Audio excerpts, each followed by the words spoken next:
로마서 전체를 7개의 단락으로 구분해서 볼 수 있습니다. 첫 번째 단락은 로마서 1장 1절부터 17절까지입니다. 여기는 로마서의 서론이면서 가장 핵심적인 로마서의 주제 하나를 던지고 있는 말씀입니다. 두 번째 단락은 1장 18절부터 3장 20절까지의 말씀인데 여기에 핵심 주제는 하나님의 진노 아래에 놓여있는 인류의 현 주소가 어디냐? 하나님의 진노 아래 놓여 있다는 것입니다. 왜 그들이 하나님의 진노 아래 놓이게 되었습니까? 아담과 하와의 범죄로 말미암아 모든 사람들이 죄를 범했고 그 죄로 말미암아 하나님의 진노는 모든 인류 가운데 임했다는 것입니다. 세 번째 단락은 로마서 3장 21절부터 4장 25절까지의 말씀인데 모든 사람이 죄를 범하여 하나님의 영광에 이르지 못하는 진노 가운데 놓여 있는 인류는 하나님의 구원을 필요로 한다는 것입니다. 이것이 세 번째 단락의 빅 아이디어입니다. 그리고 네 번째 단락은 5장 1절부터 8장 39절입니다. 여기에서는 은혜 아래에 있는 성도의 새로운 신분이 무엇인가? 하나님의 은혜로 말미암아 죄 아래에 있던 사람들이 구원을 받게 되고 구원을 받은 성도의 새로운 신분, 그것이 어떤 것인지를 이 네 번째 단락에서 말씀합니다. 그리고 다섯 번째 단락은 9장 1절부터 11장 35절까지인데 여기서는 우리를 구원하시는 하나님의 그 구원의 주권과 하나님의 자유, 우리를 선택하시고 구원하시고 작정하시는 그 하나님의 자유에 대한 성실성에 대해서 사도 바울이 변론하는 내용입니다. 하나님이 어떤 사람은 구원하시고 어떤 사람은 구원하지 않으시는데 이것은 전적으로 하나님의 주권과 자유에 달려 있다는 것이죠. 그리고 이 하나님의 자유와 주권은 성실하시다고 하는 이 부분에 대해서 말씀합니다. 하나님의 주권을 강조하기 때문에 로마서 9장이 시작되고 있는 첫 번째 중요한 스토리가 토기장이의 비유입니다. 토기장이가 흙 한 덩어리로 어떤 그릇은 귀하게 쓸 그릇을 그리고 어떤 그릇은 천하게 쓸 그릇을 그 한 덩어리 흙에서부터 만들 자유와 권한이 없겠느냐? 있다는 것이죠. 토기장이에게 그런 권한이 있는 것처럼 하나님은 하나님의 백성들을 어떻게든 구원하시고 그리고 유기하실 수도 있는 그 권한이 하나님에게 있다. 그리고 이것은 하나님의 성실성에 근거하고 있다 하는 말씀입니다. 여섯 번째 단락은 로마서 12장 1절부터 15장 13절까지인데 그렇다면 죄 아래 놓여 있던 사람들이 하나님의 은혜로 말미암아 하나님의 자유의 선택으로 말미암아 구원을 받았는데 그렇게 새로운 신분이 된 하나님의 백성들, 거듭난 성도들은 이제 이 땅에서 어떠한 삶을 살아가야 할 것인가? 무엇이 성도의 삶에 합당한 것인가 하는 부분을 말씀하는 것이 여섯 번째 단락입니다. 그리고 그 이후가 결론이 되는 거죠. 오늘 본문은 로마서 12장 3절입니다. 로마서 12장 1절부터 시작되고 있는 말씀의 빅아이디어가 뭐라고요? 구원받은 성도는 어떤 삶을 살아가야 할 것인가? 어떤 삶이 거듭난 성도에 합당한 삶인가 하는 부분을 말씀하는 부분이 바로 이 여섯 번째 단락이고 그 단락 안에 오늘 우리가 본 말씀이 있다는 것입니다. 그러면서 12장 1절에서는 거듭난 성도의 마땅한 삶, 구원받은 성도에게 합당한 삶은 제사와 같다. 그리고 그 삶 자체가 제사라고 예배라고 말씀하면서 시작을 하고 있습니다. 1절 보시기 바랍니다. 1절 말씀 로마서 12장 1절 같이 봅니다. 시작. 그러므로 형제들아 내가 하나님의 모든 자비하심으로 너희를 권하노니 너희 몸을 하나님이 기뻐하시는 거룩한 산제물로 드리라. 이는 너희가 드릴 영적 예배니라. 아멘. 그러므로 이렇게 시작합니다. 그러므로는 앞에 있는 내용과 뒤에 있는 내용을 원인과 결과로 연결시키고 있는 단어입니다. 그러므로 앞에 뭐가 있습니까? 한 사람의 범죄로 말미암아 모든 인류가 죄 아래 놓이게 되었고 그 죄 아래 놓인 사람들에게 하나님은 은혜를 베푸시고 하나님의 주권적 자유를 통해서 구원하시는 놀라운 은총을 우리에게 주셨다는 것입니다. 그러므로 그 다음에 넘어가는 것이 오늘 본문 말씀이죠. 그 뒤를 보세요. 어떻게 해야 되느냐? 그러므로 너희는 너희 몸을 하나님이 기뻐하시는 거룩한 산 제물로 드려라. 이것이 바로 영적 예배다. 거룩한 삶은 하나님 앞에 드리는 제사이고 예배라는 거예요. 삶이 제사라는 이 프레임을 왜 사도 바울이 가지고 나오느냐 하면 이스라엘 백성들의 삶은 제사를 중심으로 돌아갑니다. 유대인들의 삶은 그 삶의 한가운데 제사가 있다는 거예요. 모든 것이 거기에 초점이 맞추어져 있습니다. 그것이 그들의 삶의 중심축이었다는 거예요. 그래서 이 제사와 삶을 지금 연결시키면서 사도 바울이 말하고 있다는 거죠. 우리 몸을 하나님이 기뻐하시는 거룩한 산 제물로 드리는 것이 영적 예배인데 그 영적 예배가 뭐냐? 삶이라는 거예요. 우리가 세상에 나가서 살아가는 삶, 그 삶이 예배이고 그 삶이 제사라는 거예요. 하나님 앞에 드려지는 제사가 바로 삶이다 말씀하고 있다는 거죠. 그러면 구원받은 성도에게 합당한 삶은 어떤 것인가?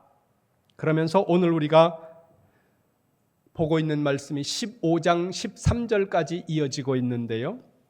오늘 이 시간에는 우리가 3절 한 절 말씀만 봤습니다. 3절을 통해서 우리는 하나님 앞에 어떤 삶을 살아가는 것이 우리의 새로운 신분인 이 성도라고 하는 하나님의 자녀라고 하는 이 신분에 맞는 삶인가 하는 부분을 보도록 하겠습니다. 3절 다시 봅니다. 오늘 본문 3절 말씀 같이 봅니다. 시작. 내게 주신 은혜로 말미암아 너희 각 사람에게 말하노니 마땅히 생각할 그 이상의 생각을 품지 말고 오직 하나님께서 각 사람에게 나누어 주신 믿음의 분량대로 지혜롭게 생각하라. 아멘. 이렇게 한번 생각해 보시기 바랍니다. 거듭난 성도는 어떤 삶을 살아가야 하는지에 대해서 말씀하는 것이 로마서 12장 1절부터의 말씀인데 1절은 삶이 제사이고 삶이 예배다 그렇게 말씀하고 나서 이제 우리가 3절을 보고 있는데요. 3절 말씀은 그리스도인에게 성도에게 합당한 삶은 이것이다 그러면서 첫 번째로 하는 말씀입니다. 어떤 이야기를 할 때 반드시 앞에 하는 이야기가 중요하고 뒤에 하는 이야기는 덜 중요하다 그런 원칙은 없습니다. 그러나 대체로 앞에서 무엇인가를 이야기하는 그 초두에 이야기하는 그 이야기는 거의 대부분 중요한 말씀이라는 거예요. 아주 핵심적인 메시지를 담고 있다는 거죠. 그런 점에서 오늘 이 3절은 매우 중요한 말씀이라는 겁니다. 3절을 눈으로 보시기 바랍니다. 앞부분 먼저 보세요. 이렇게 말씀합니다. 내게 주신 은혜로 말미암아 너희 각 사람에게 말하노니 하나님께서 나 사도 바울을 통해서 지금 너희에게 말한다. 하나님께서 지금 오늘 저를 통해서 여러분에게 말씀하고 계시는 줄로 믿습니다. 믿으시면 아멘. 뭐라고 말씀합니까? 거기 보세요. 마땅히 생각할 그 이상의 생각을 품지 말라. 이것이 하나의 문장이고 그 다음에 나오는 내용이 두 번째 문장인데 보세요. 오직 하나님께서 각 사람에게 나누어 주신 믿음의 분량대로 지혜롭게 생각하라. 이것이 두 번째 문장입니다. 두 개의 문장인데 이 두 개의 문장은 전혀 다른 의미가 아니라 같은 의미예요. 하나의 의미를 두 개의 문장으로 말하는 것은 강조하기 위해서 말씀하고 있는 내용이기도 하다는 겁니다. 먼저 앞에 있는 문장을 보세요.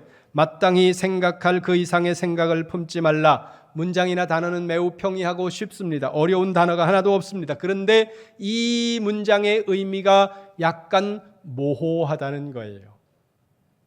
왜냐하면 의미가 특정되지 않고 있기 때문이라는 거예요. 무슨 말씀인가 하면 큰 의미는 이해가 가요. 거기 보세요. 생각할 그 이상의 생각, 무엇인가 한계를 넘어서지 말라는 거예요. 그런데 무슨 한계를 넘어서지 말라는 것인지가 없다는 거예요. 그래서 약간 모호하다는 겁니다. 우리 한글 성경은 많은 번역 성경들과 비교해서 조금도 손색이 없는 좋은 번역입니다. 수많은 언어들로 번역이 되어 있지 않습니까? 그 많은 언어들로 번역이 되어 있는 성경 중에 이 한글 성경은 대단히 좋은 번역인데, 그런데 어떤 문화가 또 다른 문화로 그 문화의 벽을 넘어갈 때 수많은 장애물을 만납니다. 수많은 장벽을 만난다는 거예요. 어떤 하나가 그 문화의 테두리를 넘어서 다른 문화로 넘어갈 때 장애가 발생한다는 겁니다. 예를 들면 이런 거예요. 한국에서는 여성들이 동성 간에 굉장히 팔짱을 끼거나 손을 잡고 다니는 일이 굉장히 빈번합니다. 그런데 많은 다른 나라에서는 동성이 팔짱을 끼거나 손을 잡으면 거의 동성연애자로 취급을 받습니다. 그리고 어떤 우리나라에서는 이렇게 하면 빅토리라는 의미, 이런 의미를 우리가 주로 쓰는데, 근데 어느 나라를 갔더니 이렇게 하면 나는 너와 잠자리를 하고 싶어, 이런 표현이라는 거예요. 그러니까 전혀 다른 의미로 어떤 상황이, 어떤 사인이 이해될 수 있다는 거죠. 이건 왜 그렇습니까? 문화를 넘어가면서 발생하는 문제라는 거예요. 이런 것이 문화예요. 문화가 다를 때, 그 문화가 다른 문화로 넘어갈 때 장애가 발생하고 문제가 발생하고 왜곡이 되고 의미가 변질되는 경우들이 있다는 겁니다. 그 중에 중요한 요인 하나가 언어예요. 언어가 다른 언어권으로 넘어갈 때 그 언어가 가지고 있는 고유한 의미들이 훼손되거나 변질되는 일들이 발생을 한다는 겁니다. 그것은 성경을 번역하는 과정 속에서도 필연적으로 나타날 수밖에 없는 한계라는 거죠. 헬라어 본문을 우리 한글 성경으로 번역을 하면서 이 부분, 마땅히 생각할 그 이상의 생각을 품지 말라라고 번역된 이 부분이 조금 모호함을 가중시키는 번역으로 되어버렸다는 겁니다. 언어를 승화시켜서 고급스러운 언어로 성경을 번역하기 위해서 신경을 쓰다가 이렇게 되었는지 아니면 또 다른 의미인지는 잘 모르겠습니다만은 의미가 약간 모호해져 버렸는데, 오늘 여기에 말씀하고 있는 마땅히 생각할 그 이상의 생각을 품지 말라라는 이 문장의 가장 핵심적인 단어는 휘페르프로네인이라는 단어인데, 근데 이 단어의 의미를 다듬지 않고 직설적으로 번역을 하면 자기 자신을 너무 높게 평가하지 말라, 그런 뜻이에요. 이 단어를 우리는 어떻게 번역을 했느냐면 마땅히 생각할 그 이상의 생각을 품지 말라, 이렇게 번역이 되어 있기 때문에 어떤 거에 대한지 초점이 약간 흐려지는 안타까움이 살짝 나타났다는 겁니다. 잘못 번역된 것은 아니에요. 이 단어를 다시 한번 보세요. 우리 성경으로 마땅히 생각할 그 이상의 생각을 품지 말라. 근데 이 성경을 영어 번역본으로 보았더니 이렇게 되어 있습니다. Do not think of yourself. Do not think. 생각하지 말아라는 거예요. Of yourself. 너 자신에 대해서 생각하지 말아라. More. Highly. 보다 높게. Than you. 너 자신보다 더 높게 너 자신을 생각하는 것을 멈추라는 거예요. 이게 뭐예요? 마땅히 생각할 그 이상의 생각을 품지 말라라고 번역이 된 이 말씀의 원래적인 의미라는 겁니다. 그러면 이게 뭘까요? 좀 쉽게 다듬어 버리면 너 자신을 너무 과대평가하지 말라는 거예요. 우리는 틈만 나면 우리 자신을 과대평가하려고 하는 존재예요. 자기를 과대평가하는 것도 문제고 지나치게 비하하는 것도 문제입니다. 나 자신을 너무 비하해버리면 그것도 하나님이 기뻐하지 않으시는 거예요. 그러나 나 자신을 너무 과대평가하는 것도 하나님은 절대 기뻐하지 않는다는 거죠. 자, 보세요. 이것이 그리스도인에게 합당한 삶입니다. 12장 1절부터 15장 13절까지 길게 이어지는 거듭난 성도에 합당한 삶을 이야기하는 첫 번째 나오는 얘기가 뭐예요? 너 자신을 과대평가하지 마. 여기서부터 시작하고 있다는 거예요. 이걸 다른 단어로 말하면 뭘까요? 두 글자로 말하면 뭘까요? 교만입니다. 교만하지 말라는 거예요. 그리스도인에 합당한 삶, 거듭난 성도에 합당한 삶은 무엇을 경계하면서부터 시작된다고요? 교만을 경계하는 것에서부터 시작이 된다고 하는 사실을 기억하시기를 주님의 이름으로 축원합니다. 축원합니다. 하나님은 이 교만을 매우 심각한 문제로 바라보신다는 거죠. 잠언을 보겠습니다. 잠언 6장입니다. 잠언 6장 16절. 6장 16절 함께 봅니다. 시작. 여호와께서 미워하시는 것 곧 그의 마음에 싫어하시는 것이 67가지니 아멘. 이 67이라는 마지막에 나오는 단어가 우리 문화에만 거의 있는 단어예요. 이게 약간 모호하면서도 우리 문화에 약간 뭔가 딱 끊어지면 정없잖아요. 그러니까 정이 있으면서도 의미를 적절하게 전달할 수 있는, 그래서 여러분 우리는 누군가가 뭐가 이렇게 먹을래? 안 먹어? 그러면 됐어. 이렇게 하면 우리는 정 없어요. 그러니까 먹을래? 아니? 그러지 말고 먹어. 아니 안 먹어도 에이 그러지 마. 왜 그래? 여기까지 가야 되는 거예요. 근데 그러지 않고 먹을래? 안 먹어. 됐어. 내가 먹을게. 이러면 이거 싸가지 없는 거예요.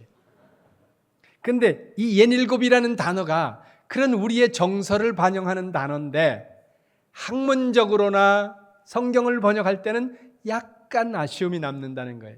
예닐곱이 6이에요? 7이에요? 그거예요. 그런데 이 단어를 히브리 사본으로 보니까 하나님이 hate, 미워하는 것이 6가지라는 거예요. 그리고 하나님이 증오하는 것이 7가지라는 거예요. 그런데 그 뒤에는 7가지를 이야기해 놓고 있습니다. 그래서 어떤 영어 성경에서는 6을 빼버리고 God 그리고 뒤에 hate라는 단어 하나를 붙여가지고 7가지다 이렇게 그냥 끝내버리는 경우도 있습니다. 그러나 히브리어 사본에는 6이라는 단어와 7이라는 숫자가 다 기록이 되어 있다는 거죠. 그래서 우리는 그걸 다 담기 위해서 예닐곱 완벽하잖아요. 자, 17절 보세요. 그러면 하나님께서 미워하시고 증오하시는 것, 경계하시는 것, 그것을 7가지를 나열하는데 17절 보세요. 시작. 곧 교만한 눈과 거짓된 혀와 무죄한 자의 피를 흘리는 손과 아멘. 제일 첫 번째가 뭐예요? 교만한 눈, 교만이에요. 하나님이 미워하시는 제일 첫 번째 교만이라는 거죠. 이 말씀은 뭐예요? 교만을 경계하라 이렇게 말씀하고 있다는 거예요. 쉽게 말하면 자기를 높이는 거예요. 자기를 과대평가하는 것이고, 그리고 로마서 12장 3절의 말씀으로 해석을 한다고 하면 마땅히 생각할 그 이상의 생각을 가지는 것, 그것이 바로 교만이라는 겁니다. 그러면 이 교만의 결과가 무엇이냐? 교만의 궁극적인 끝을 말씀합니다. 16장으로 갑니다. 잠언 16장. 아주 하나님께서 강력하게 말씀하고 있는 내용입니다. 잠언 16장 18절 말씀입니다. 잠언 16장 18절. 같이 봅니다. 시작. 교만은 패망의 선봉이요 거만한 마음은 넘어짐의 앞잠이니라. 아멘. 누구든지 교만하면 그 사람은 망한다는 거예요. 교만하면 하나님이 망하는 길로 가게 만드신다는 거죠. 여러분, 망하는 최고의 지름길이 있습니다. 뭐예요? 교만이에요. 어떤 거는 조금 교만해도 되고 요건 조금 교만해도 하나님이 봐주시고 그런 거 없다는 거예요. 하나님은 무조건 교만을 패망으로 이어지도록 만드신다는 겁니다. 그래서 하나님은 교만을 경계하라 말씀합니다. 여러분, 우리는 가만히 있어도 교만 쪽으로 흘러가는 사람이고 가만히 놔두어도 교만 쪽으로 기울어지는 사람들이라는 거예요. 우리는 하나님과 같이 되려고 마음을 먹고 범죄했던 사람들의 후손이 오늘 저와 여러분이라는 거예요. 그래서 우리는 가만히 있으면 교만한 사람이 돼요. 가만히 있으면 겸손한 사람이 되는 것이 아니라 가만히 있으면 교만한 사람이 된다는 거예요. 그래서 우리는 교만을 경계해야 됩니다. 지식이 있다고 교만합니다. 디그리가 있다고 교만합니다. 제 직장이 어떻다고 교만합니다. 내가 어떤 사람과 비교해서 조금 더 많은 소유를 가지고 있다고 교만합니다. 내가 예수님을 더 오래 믿었다고 교만하고요. 교회 다닌 지 시간이 더 길다고 교만하고, 내가 어떤 교회에 오래 다니고 어떤 중한 자리에 와 있다고 교만하고, 뭐라고 교만하고 우리는 교만한 자들이라는 거예요. 저도 예외는 아니에요. 그런데 이것은 하나님이 네가 망하는 길로 가는 최선의 지름길이야. 이렇게 말씀하고 있다는 거죠. 교회에서 장로님이라고 교만하고, 안수 집사님이 됐다고 교만하고, 나는 이 교회에 몇십 년 다녔다고 교만하고, 그러면서 우리도 모르게 교만한 모습으로 나타나면 하나님은 말씀하신다는 거예요. 그건 성도의 삶에, 거듭난 자의 삶에 합당하지 않은 모습이야. 주님이 우리를 향해 이렇게 말씀하신다는 거죠. 그 다음 두 번째 문장을 보세요. 로마서 12장 3절 두 번째 문장은 오직 하나님께서 각 사람에게 나누어 주신 믿음의 분량대로 지혜롭게 생각하라 이렇게 말씀합니다. 마지막 단어가 지혜롭게 생각하라는 거예요. 그런데 이 문장의 헬라어 사본을 보면 지혜라는 단어가 없습니다. 이 문장에 우리가 지혜라고 번역을 한 단어는 소프로네오라는 단어예요. 이 단어는 건강하다 그런 뜻이에요. 조금 유하게 번역을 하면 건전하다 그런 뜻입니다. 지혜는 헬라어로 소피아예요. 그래서 철학은 개념이 헬라어로 보면 지혜에 대한 사랑이 철학이거든요. 그래서 필로소피아 이 두 단어가 합쳐져서 필로소피라는 철학이라는 단어가 나와요. 그래서 소피아라는 지혜라는 단어가 이 문장에는 없는데 소프로네오라는 건강이라는 이 단어를 왜 지혜라고 번역을 했느냐? 그것은 건전하게 생각하라 이렇게 번역을 하는 것보다 이것이 지혜로움이다 이렇게 번역하는 것이 본문의 의미를 더 강력하게 우리에게 전달할 수 있기 때문에 우리가 단어를 선택하면서 살짝 바꿨다는 거예요. 그래서 우리 번역이 더 의미를 더 확 잘 전달하도록 그렇게 번역이 되어 있다는 거죠. 어찌 되었든지 건전하게 생각하고 건강하게 생각하고 지혜롭게 생각해야 되는데 그것이 어떤 것이느냐? 하나님이 우리 각 사람에게 나누어 주신 믿음의 분량대로 생각하고 각 사람이 생각해야 할 마땅히 생각의 그 이상을 넘어서지 않는 것. 간단하게 말하면 뭐예요? 나 자신을 너무 높이 평가하지 말고 너무 크게 평가하지 말라는 거예요. 이것이 핵심이고 그리스도인의 삶의 출발점이 바로 여기라는 거예요. 다른 말로 바꾸면 뭐예요? 겸손이에요. 겸손함으로 하나님 앞에 나가는 것.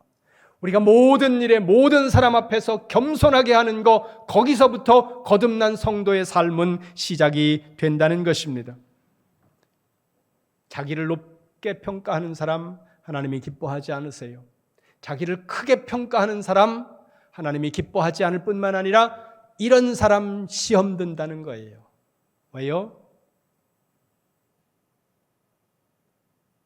나를 높이 평가하는 사람은 내가 높이 평가한 내 자신에 합당한 대우를 요청하는 거거든요. 그게 시험 드는 거예요.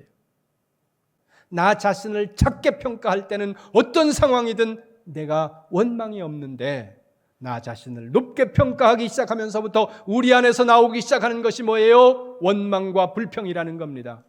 교만해지기 시작하면서부터 나 자신을 크게 과대평가하기 시작하면 그 속에서 나오는 게 원망과 불평이에요. 내가 장로인데 왜 장로에 합당한 대우를 안 해주냐? 내가 권사인데, 내가 여전도 회장인데, 내가 구역 리더인데 왜 여기에 합당한 대우를 안 해주느냐? 이렇게 생각하기 시작하면서부터 원망과 불평이 나오는 거예요.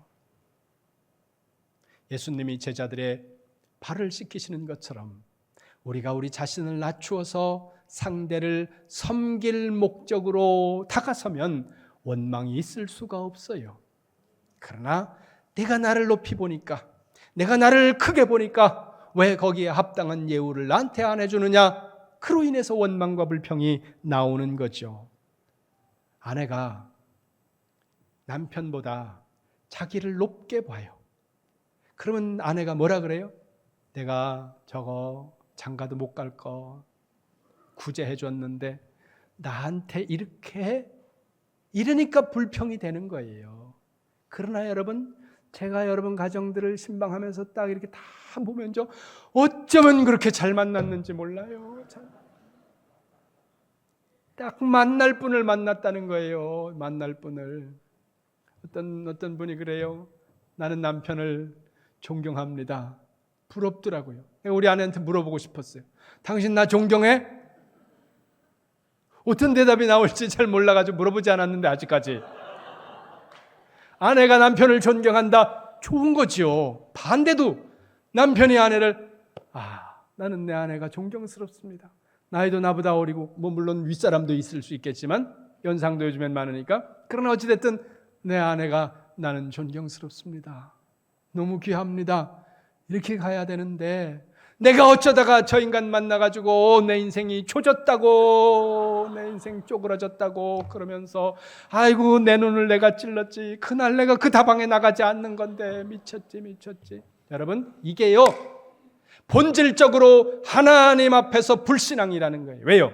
여러분이 소개팅을 했든 펜팔을 했든 아니면 지나치다가 만났든 거래 관계에서 만났든지 어떤 모양으로 만났든지 하나님이 그 모든 방법을 통해서 여러분을 짝지으셨다는 거예요. 이것이 섭리신앙이라는 겁니다. 하나님이 나에게 저 사람을 짝지어서 돕는 배필로 만나게 하셨다면 내가 보기에 내가 조금 더 우월해 보이더라도 하나님이 적절하게 만나게 하셨을 줄로 믿습니다. 그러면 원망이 나오서는 안 되는 거죠. 근데 원망이 나오는 건 뭐예요? 내가 저 사람보다 우월하다는 느낌이에요. 내가 미친다는 느낌이에요. 그러니까 원망이 나오는 거예요. 장로님들이 교회에 원망을 하고 목사를 향해 불평하는 건 뭐예요? 본인들을 높게 평가하는 거예요. 본인들을 크게 평가하는 거예요.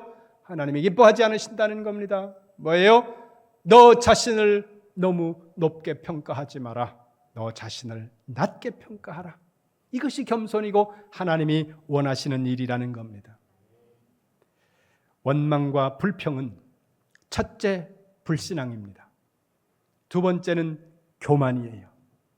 그리고 이것은 우리가 망하는 최선의 지름길이라는 것입니다. 그리고 또 하나 우리가 원망하고 불평하고 교만한 길로 가는 것은 여러분들이 여러분들의 자녀의 앞길을 막는 최고의 방법이라는 사실이에요.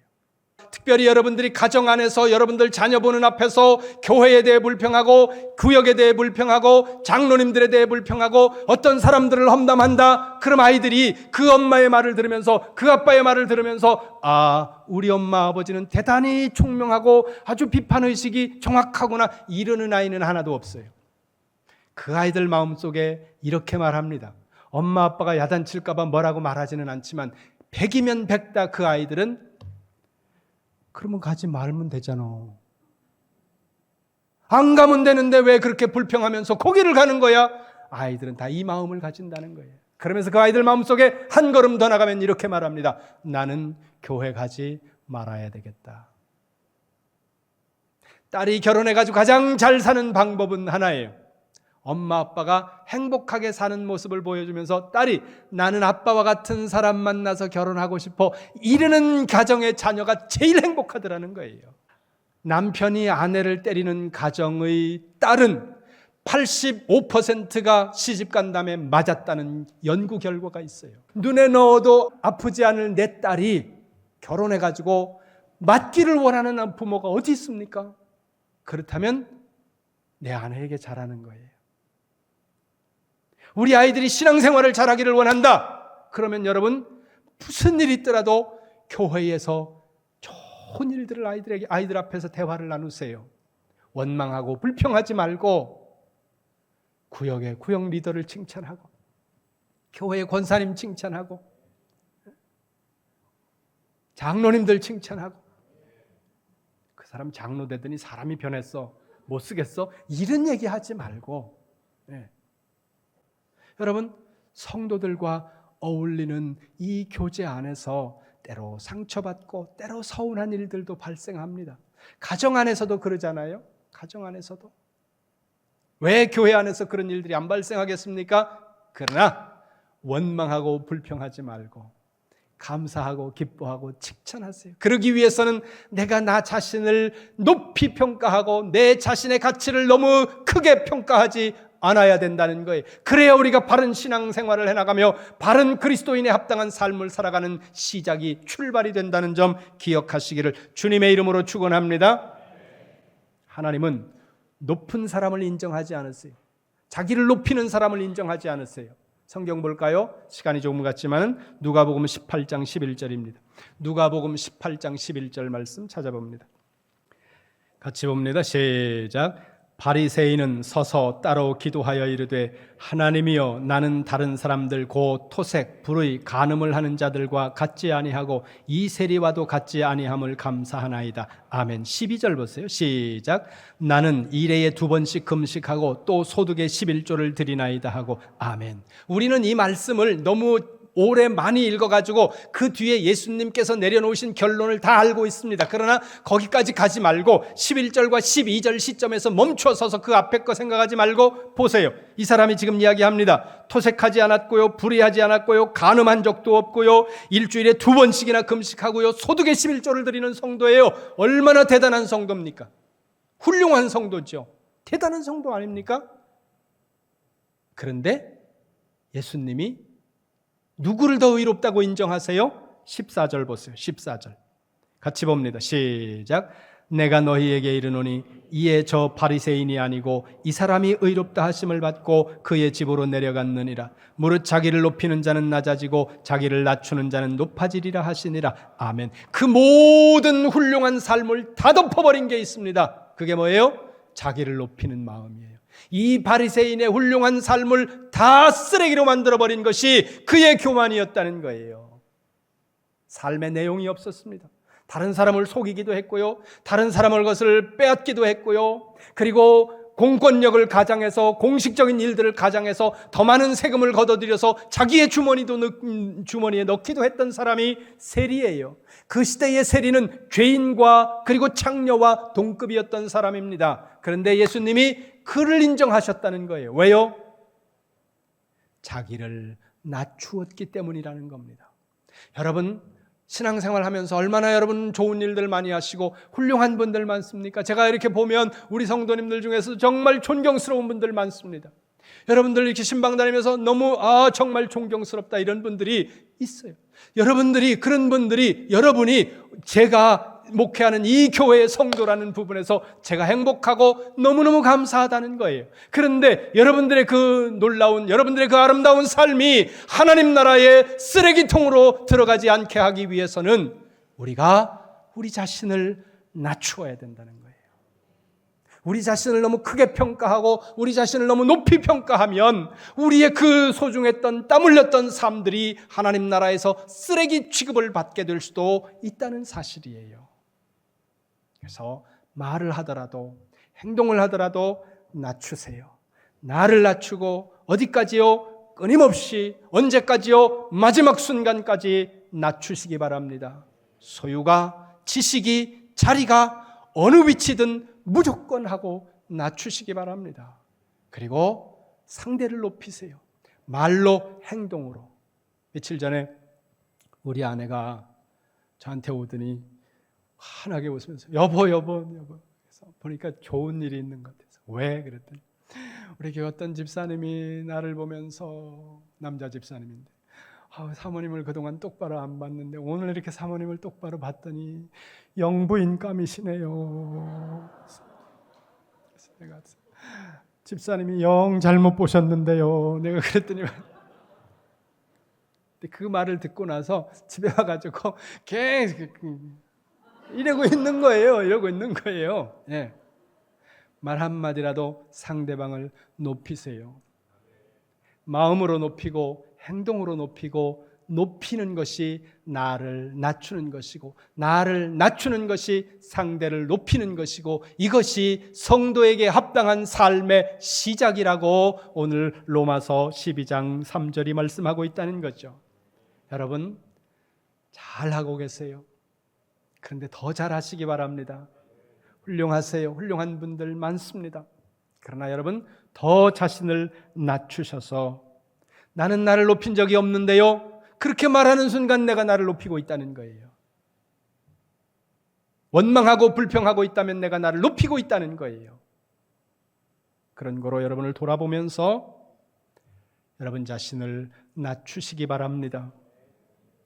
나 자신을 낮춤으로써 사람들이 여러분을 높이고 여러분이 여러분을 작게 여김으로써 하나님이 여러분을 크게 여김으로 여러분의 삶을 통해 하나님의 영광 받으시고 우리 교회가 드러나고 복음이 드러나는 그리스도인의 구원받은 성도의 합당한 삶을 살아가는 우리 이름교회 모든 성도가 되시기를 주님의 이름으로 축원합니다.